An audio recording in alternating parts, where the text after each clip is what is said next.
Macam mana? Gagal. Jadi kita try. Okay? Hopefully tak gagal. Wah, nak uji jam.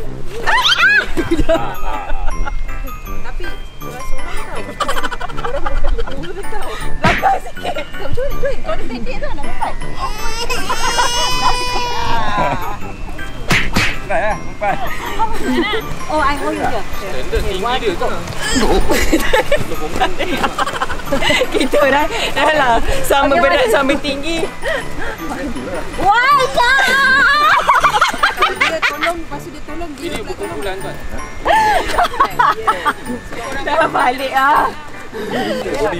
Bisa tak Dia workout? akan lower. Banyak buat cardio je sebelum ni. I rasa I bagus dalam taktikal. Jadi kita kena cari penyelesaian. Ingat, kita jangan kerja keras. Kita kerja work smart. No work hard.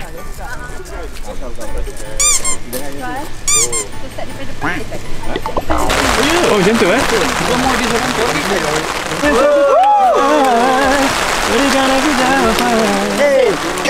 Kawan aku Halimunan. Buka handphone everyone. I lagi muda daripada Mak Redha. I see. 39, so dia 38 lah. Abang kayu 5 ke? 39, 38 lah. Mana ada? Marah. Maksud dia marah. Kau make kau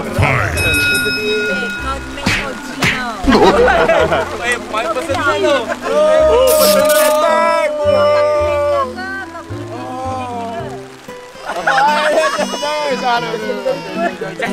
Marah balik. Syasik marah balik. Marah balik dengan English. Marah balik. Marah English balik. Lawan balik. Kau tengok bakal pengantin ni perangai ni. Kalau makin lebat siap. Memang. Oh, jadi. Kau ni. Tengah jam. Tak ada. Kira. Tengah jam berapa? Ya nak tapi for safety purpose. So you kena start everything. Kalau you skip dia boleh jalan. Ready? 1, 2, go!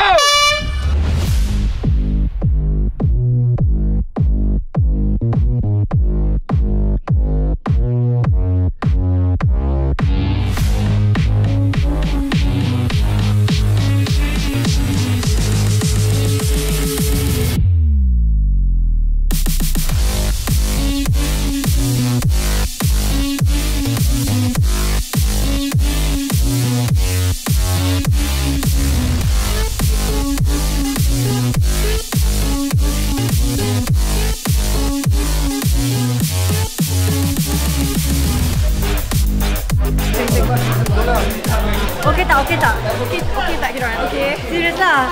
We try our best. Yes. Demi dua wanita. Yes. Real Manis Merah. Yes. Mewakili anda semua. Yes. We are trying our best, okay? We are the champion, my friend. Macam mana kita menumpang je. Kita plan untuk shoot benda ni dengan selesa, dengan okey, tapi what to do